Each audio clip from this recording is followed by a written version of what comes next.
Hello बच्चों, let's read the question. So the question says, in cross section, four thin wires that are parallel, straight and very long. They carry identical currents in the directions indicated. Initially, all the four wires are at distance d is equal to 15 centimeter from the origin of the coordinate system, where they create a net magnetic field B vector. A. To what value of x must you move wire 1 along the x-axis in order to rotate B counterclockwise by 30 degree? And B. With wire 1 in that new position, to what value of x must you move wire 3 along the x-axis to rotate B vector by 30 degree back to its initial orientation? So, to understand the question, we must first understand what is given to us. So let's write the key concept first. I will keep going to make you understand the key concepts and then uh, talk about the question.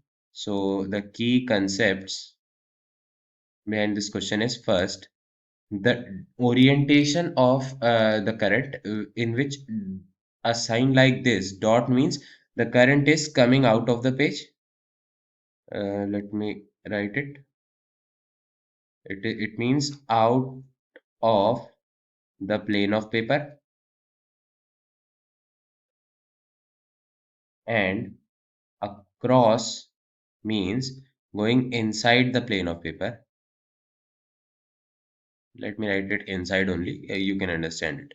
Okay. Now, what is asked? We are asked that in what value of x must we move wire 1 along the x-axis in order to rotate B counterclockwise by 30 degree. So let us first write the magnetic field at the point O here, this point.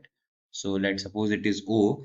So in this point, there will be a magnetic field due to 1, a magnetic field due to 2, a magnetic field due to 3, and a magnetic field due to 4.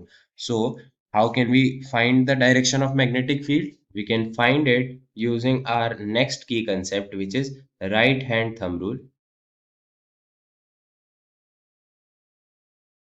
So what does right hand thumb rule say? It says that when we put our thumb of the right hand along the direction of current, then the direction of the curl of our fingers de describe the direction of magnetic field around that wire. So now we can say that due to wire 1, the magnetic field at O will be something in this direction. Let me show it. So it will be something in this direction. This is B1. Now, due to B2, the cross means it is going inside the plane of paper, and hence the direction will be in something this direction. Now, due to B3, the direction will be something in this direction. You can understand it. And due to B4, it will again be to the right, and hence the magnetic field will be added to B2. Now this comes out to be the magnetic field, and it is given to us that initially they have identical currents. It is given to us, and hence the next concept says that the formula for B, which is magnetic field due to a very long wire or say infinite wire, comes out to be equal to mu naught I upon 2 pi into D, where D is the distance of the point from the wire and I is the current flowing in the wire.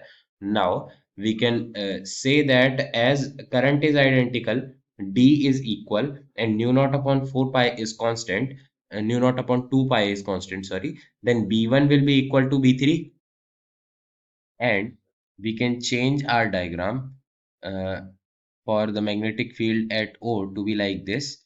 The magnetic field in up direction will be B1 minus B3, and the magnetic field in right direction will be B2 plus B4. And as in case 1, B1 minus B3 is 0, then there is only the net magnetic field in right direction. So B2 plus B4 in right direction is the value of B vector. Okay, so we have found out that B vector is this only, and this is equal to 0 in first case.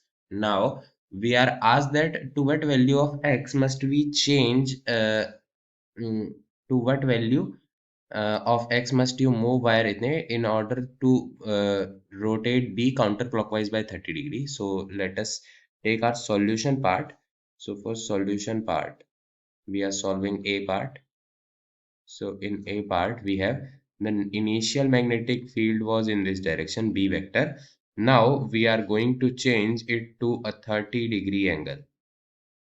So to do that, what do we have to do? The initial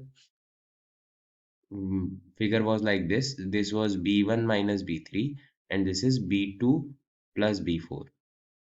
So here, if we make a triangle and this is 30 degree, then we can say that tan of 30 degree must be equal to B1 minus B3 over B2 plus B4.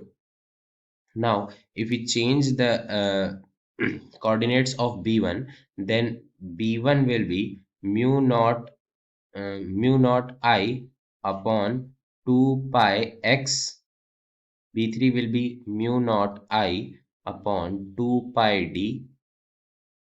B2 will be equal to mu naught I upon 2 pi d, and mu2 will be, this is B4, sorry.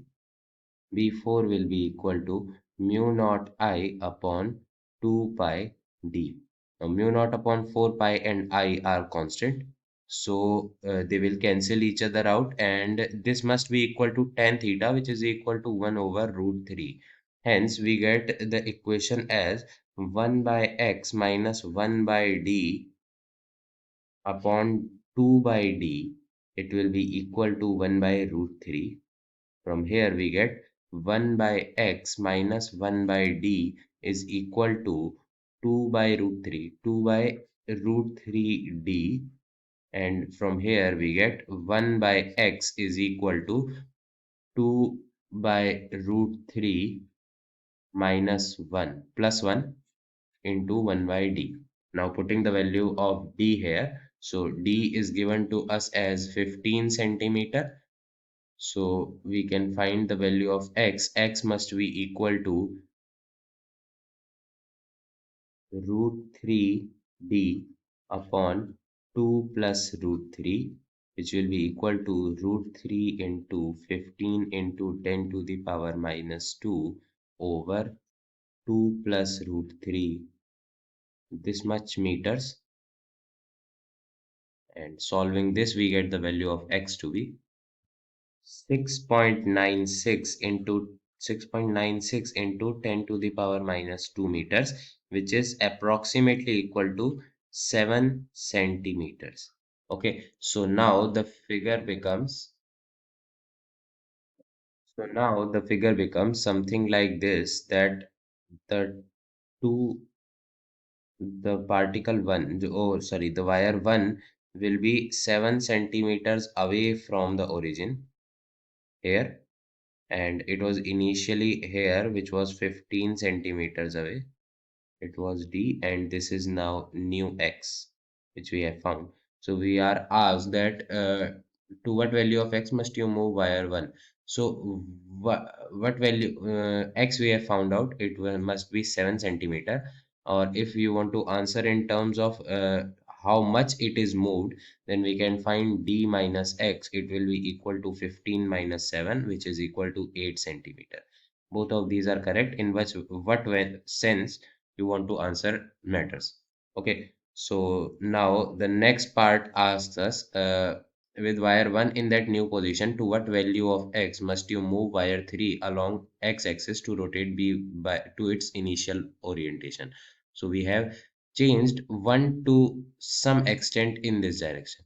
Now to change the magnetic field back to its initial orientation, this must again become 0, and hence B1 must be equal to B3.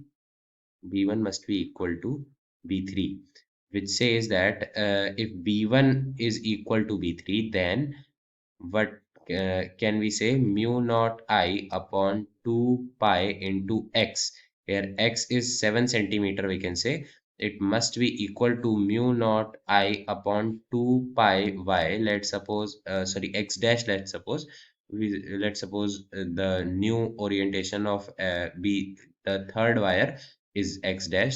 From here we can conclude that x must be equal to x dash, and hence we can say that it must also change about 7 centimeter. X dash comes out to be equal to 7 centimeter,